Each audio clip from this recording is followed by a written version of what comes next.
सौतेली कामवाली। मम्मी, अरे मम्मी कहाँ हो आप?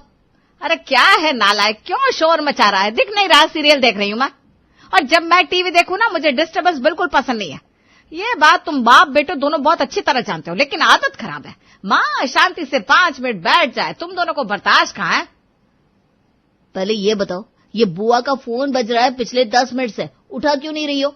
अब की बार बुआ ने मेरे फोन पर फोन कर दिया। बस इसीलिए नहीं उठा रही हूँ। बताया ना मेरा सीरियल चल रहा है। अगर अभी तेरी बुआ का फोन उठा दिया, आधे घंटे से पहले फोन रखेगी नहीं, ऊपर से ऐसी ऐसी जली कटी बातें करेगी, सारा मूड खराब हो जाएगा मेरा। तुझे अच्छी तरह पता है पूरे दिन में यही सीरियल देखती हूँ मैं, उसमें भी कोई ना कोई डिस्टर्ब करने चला ही आता है।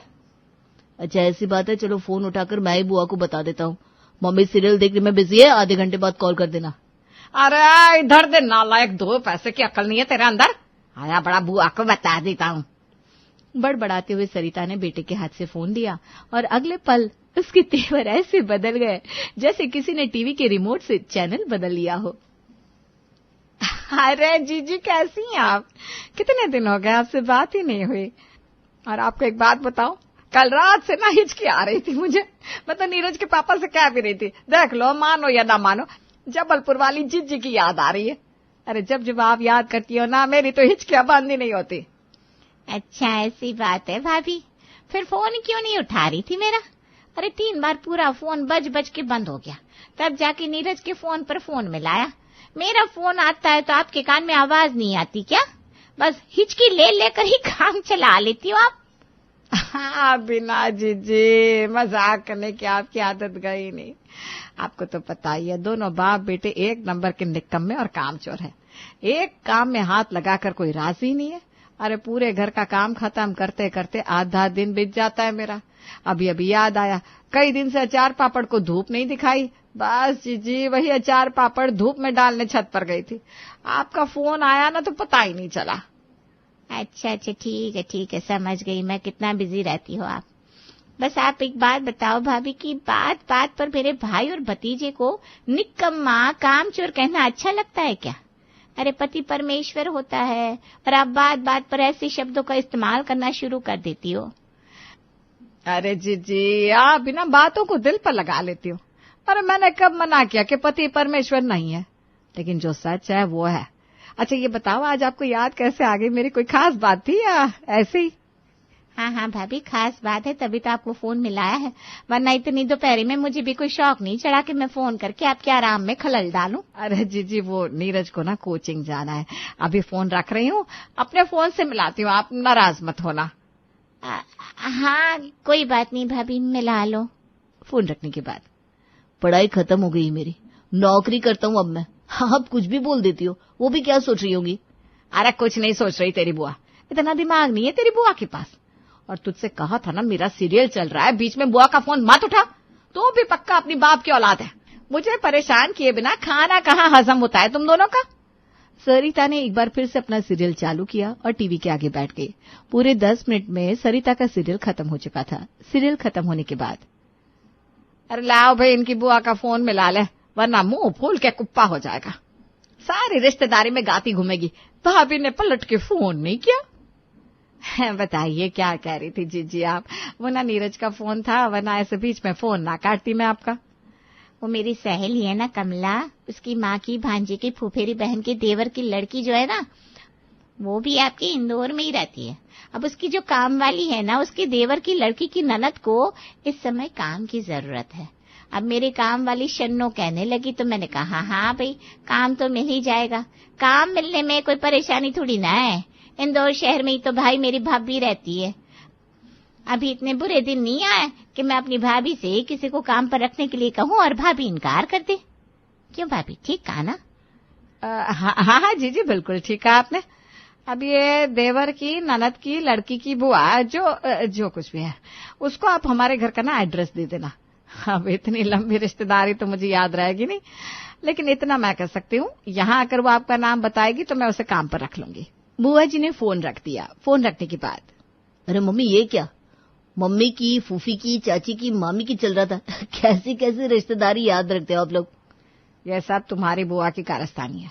अब तुम्हें तो पता ही है, तुम्हारी बुआ जी की बात इस घर में पत्थर की लकीर है। अगर वो रात को दिन कह देना तो हम सबको भी दिन ही कहना पड़ेगा। बेटा, दिमाग ज्यादा लगाने से कोई फायदा नहीं है। बुआ ने कह दिया उस रुक्मिणी को काम पर रखना है, मतलब रखना है, बस बात यही खत्म होती है। लेकिन मम्मी, आप तो कामवाली के हाथ का काम पसंद नहीं करती। अब पसंद आए या ना पसंद आए उससे क्या फर्क पड़ता है। मैंने तुझे बताया ना, बुआ जी ने कह दिया कामवाली रखनी है, मतलब कामवाली रखनी पड़ेगी। अगले दिन जैसे ही बुआ जी ने कहा था, रुक्मिणी काम की तलाश में सरिता के घर पहुंच जाती है। नमस्ते मेम साहब, वो मैं जबलपुर में रहने वाली शन्नो दीदी है ना, उनकी। अरे बस बस बस, मैं समझ गई। तुम ये रिश्तों की भूल भुलैया फिर से शुरू मत कर देना। वैसे भी कल से जब से जीजी ने तेरा रिश्ता बताया ना उस शन्नो के साथ, मेरा दिमाग घुमा हुआ है। मुझे वैसे भी कौन सी कुंडली मिलानी है तेरे साथ। तू तो बस ये बता पैसे कितने लेगी और काम वगैरह करना आता है कि नहीं। अरे मैडम, काम इतना बढ़िया करके देगी आपको, आप जीवन में किधर भी चले जाओगे रुक्मिणी को भूल नहीं पाओगे। सच्ची बात बता रही मैं। और पैसे का क्या है मेम साहब, गरीब आदमी है, हमको कौन हमारी मेहनत का पूरा पैसा देता है। अब जितना देगी मैं काम चिल्ला लेगी। अरे तुझे क्या हम गरीबों का पैसा मारने वाले लोग लगते हैं? पूरा पैसा क्यों नहीं देंगे? 5,000 काम वाली का रेट चल रहा है तो 6,000 ले लेना, लेकिन काम मेरे मन का करके देना पड़ेगा। अरे ठीक है मेम साहब, मैं बिल्कुल चक्काचक काम करके देगी आपको। अच्छा चल ठीक है, तू ऐसा कर, पहले अपने हाथ की चाय पिलाकर दिखा, देखो तो कितना स्वाद है तेरे हाथ में। अरे इसमें क्या है, मैं अभी आपको अपने हाथ की स्पेशल वाली चाय पिलाती है ना। इतना कहकर रुक्मिणी रसोई में चली जाती है। अभी रुक्मिणी को रसोई में गए हुए 2 मिनट हुए थे कि सरिता को उसकी आवाज सुनाई देती है। मेम साहिब, आज मेरा पहला दिन है, एक बार आप अपने किचन के बारे में मेरे को थोड़ा बता देती तो सही रहता ना। अच्छा चल ठीक है, आ रही हूँ मैं, अभी तुझे बताती हूँ। सरिता रसोई में जाकर काम वाली रुक्मिणी को सब चीजों के बारे में समझा देती है। अब तो कर लेगी ना, अब मैं जाऊं? एक बात बोलेगी मेम साहिब, बुरा नहीं मानने का। अरे कोई मेहमान भी घर पर आता है तो 1 कप चाय बनाकर उसको देते हैं ना अपन लोग। मैं इतनी दूर से आई ली है, अब मेरे को ही चाय बनाने को बोल रही है। अब अपने हाथ की चाय पिला दो, फिर आपके हाथ की चाय पी के मेरे को पता चलेगा ना आप लोगों का टेस्ट कैसा है, वरना पहले इस दिन मेरा फर्स्ट इम्प्रेशन लास्ट इम्प्रेशन हो जाएगा। इस काम वाले के लक्षण कुछ ठीक नहीं लग रहे मुझे। जीजी भी पता नहीं कहाँ से छांट कर काम चोर भेज देती हैं। अरे इतनी जुबान चलाने पर हमारे इंदौर की कोई और काम वाली होती तो कब का निकाल कर बाहर खड़ा कर देती। लेकिन क्या करूं, गले की हड्डी बन गई है ये काम वाली। इसे निकाल दूंगी तो जीजी का मुंह फूलकर गुब्बारा हो जाएगा। उन्हें तो यही लगेगा ना मैंने जानबूझकर उनकी भेजी हुई नौकरानी को काम पर नहीं रखा। हाँ ठीक है, बना लाती हूँ चाय। सरिता रसोई में जाकर चाय बनाने लगती है, तभी नौकरानी रुक्मिणी की आवाज सुनाई देती है। अरे मेम साहिब, वो मैं क्या बोल रही थी, आज पहला दिन था, मेरे को एड्रेस मालूम नहीं था ना। सवेरे सवेरे जल्दी में कुछ खाए भी नहीं, अपने घर से निकल गई थी। बिस्कुट नमकीन नाश्ता वगैरह होगा ना घर पे? हाँ है तो बस लेकर आना, कुछ खा लेगी, चक्कर से आ रहा है खाली पेट। काम वाली रुक्मिणी को चाय नाश्ता कराने के बाद मेम साहब एक बात बोलेगी आपको, आपकी हाथ की चाय में ना वो स्वाद नहीं है। मैं चाय बनाकर पिलाएगी कल आपको। अभी मैं चलती है, वो क्या है ना अपने मर्द को बोलकर नहीं आई थी आज काम के लिए रुकेगी, तो आज मैं जा रही है, कल सुबह समय से आ जाएगी। हाँ चिंता न को करो। काम वाली के जाने के बाद, अरे मम्मी, आप क्यों रगड़ रगड़ कर बर्तन धो रही हो? आपने तो काम वाली रख ली थी ना, क्या वो आपकी शक्ल देखकर भागी क्या? हाँ बेटा, मैं तो चुड़ैल डायन हूँ, मुझे देखकर ही तो लोग भाग जाते हैं। ज्यादा बकवास ना कर, भाग नहीं गई, कल से आएगी काम पर। अरे उसे काम नहीं करना था तो यहाँ क्या चाय नाश्ता करने आई थी? कमाल करती हो मम्मी आप भी। अगले दिन सवेरे 6 बजे काम वाली रुक्मिणी सरिता के घर पहुंच गई थी। अब क्योंकि सरिता 6,000 दे रही थी काम वाली को, इसलिए सरिता ने भी आज काम करवाने के लिए पूरी तरह से कमर कस ली थी। झाड़ू पोछा बर्तन डस्टिंग सब कराने के बाद अब उसे घर की साफ सफाई देखकर खुशी महसूस हो रही थी। चल ठीक है, 6,000 ले रही है तू, लेकिन काम भी ठीक ही कर रही है। तूने बढ़िया काम किया, मन खुश हो गया मेरा। बस आज इतना काम ठीक है, इसके अलावा कल आंगन और छत की धुलाई भी कर देना। हाँ क्यों नहीं मेम साहब, 2 मंजिला घर में झाड़ू पोछा बर्तन डस्टिंग करवा के आपका मन नहीं भरेला है। अभी धुलाई भी कराएगी।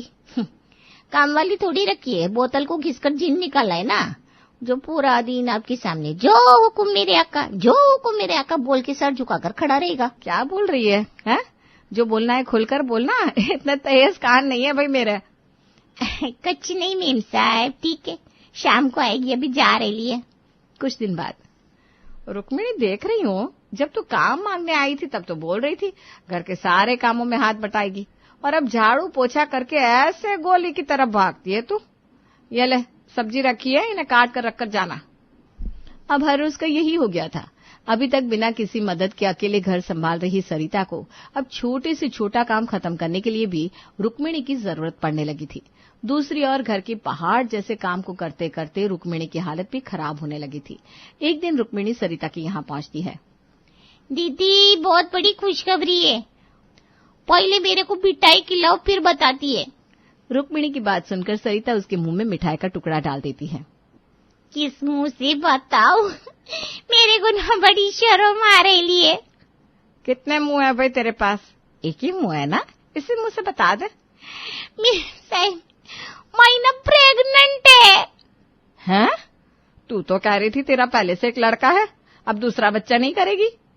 अरे मेम साहब, कही हुई सारी बातें किधर पूरी होती है।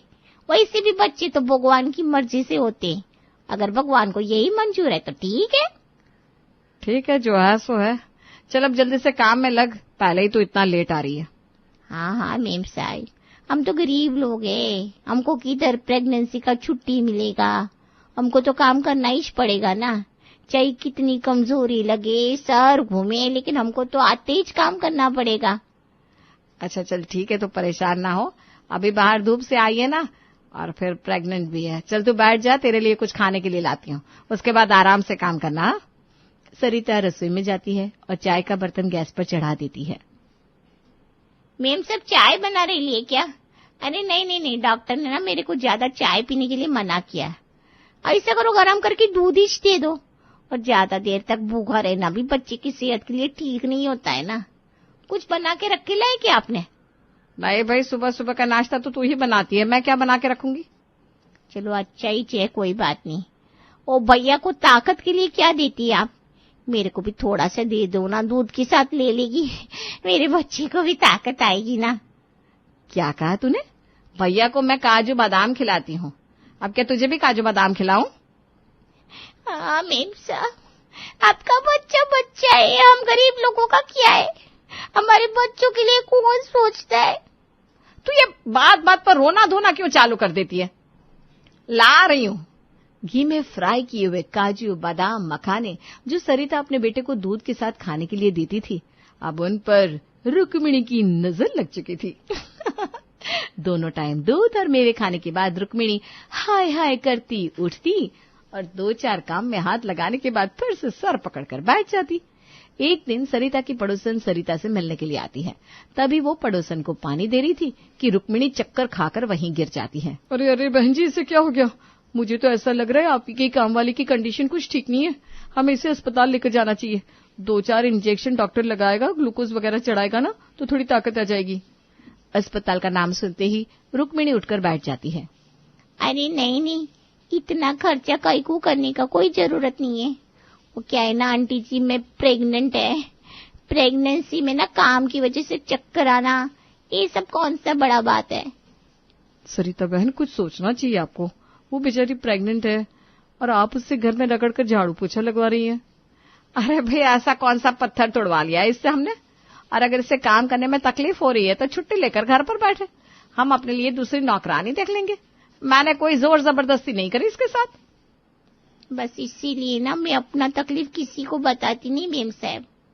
अब आप बोल दिया कि मैं काम छोड़ दे और आप किसी और काम वाली को लगा लेंगी। वैसे भी मैं कौन सा आपकी सगी है, मैं तो सौतेली काम वाली है ना। आपके रिश्तेदार के कहने पर आपकी इधर रुकेली है। आपको वैसे भी मैं फूटी आंख सुहाती नहीं है। अपन काम वाली का क्या है, अपन का जिंदगी जैसा है।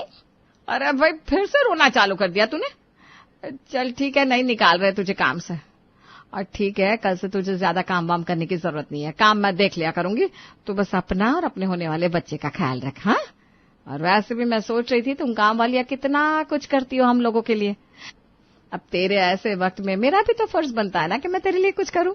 बस उस दिन के बाद काम वाली रुक्मिणी इतना फैली कि उसके आगे रायता भी शर्मा जाए। मेम साहिब, वैसे तो आप लोग मेरा पूरा ख्याल रखती हो, लेकिन कल ही मैं डॉक्टर के पास गई थी। डॉक्टर बोला मेरी बॉडी में ना आयरन का कमी है। अनार सेब खजूर खाने को बोले लाए मेरे को। अब आपको तो पता ही चाहिए मेम साहब, मैं गरीब औरत, मैं की तरह से लाएगी इतना महंगा महंगा फल फ्रूट। अच्छा चल, तू परेशान मत हो, ये ले सेब अनार सब लाकर रखा है तेरे सामने, उसमें से खा ले बस। कुछ दिन इसी तरह बीत जाते हैं। फिर एक दिन, अब मेम साहब क्या बताऊं आपको, आजकल ना मेरे जोड़ों में बड़ा दर्द रहने लगा है। 6ठा महीना है ना, ऐसे में शरीर पर जोर तो पड़ता ही छे।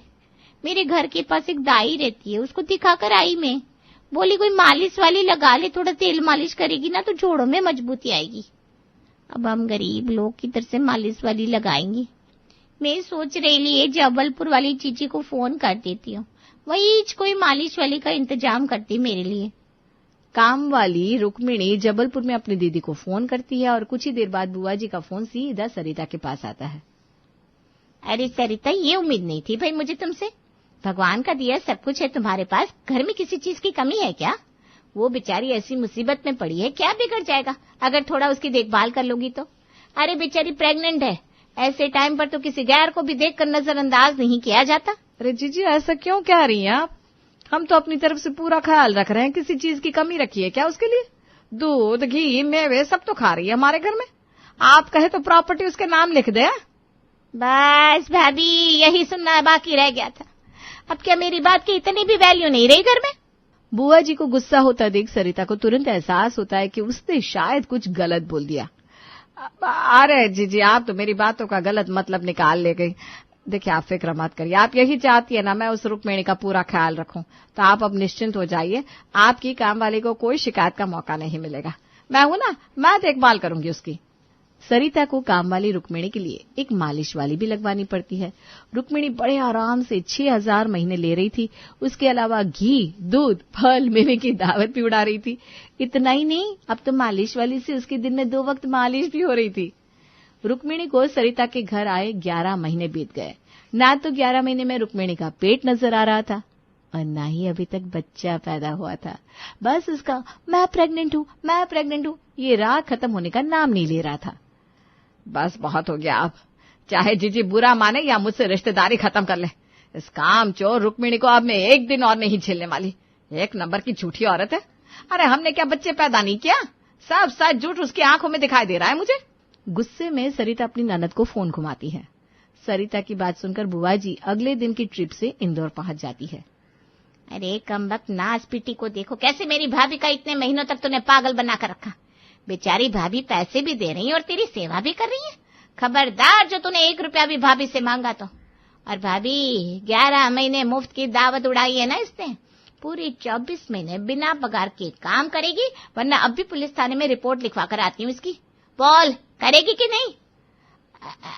अरे मेम साहिब, आप तो नाराज हो गए लाए। मैं कब काम करने के लिए मना करी? मैं तो सरिता मेम साहब के साथ मजाक कर रही थी, वरना ऐसा किधर होता है 11 महीने में बच्चा पैदा नहीं होगा। बस फिर क्या था, बुआ जी की गरजती हुई आवाज सुनकर चालाक बन रही रुक्मिणी एकदम सीधी हो जाती है और अगले 2 साल तक सरिता के घर बिना पगार के नौकरी करने के लिए तैयार हो जाती है।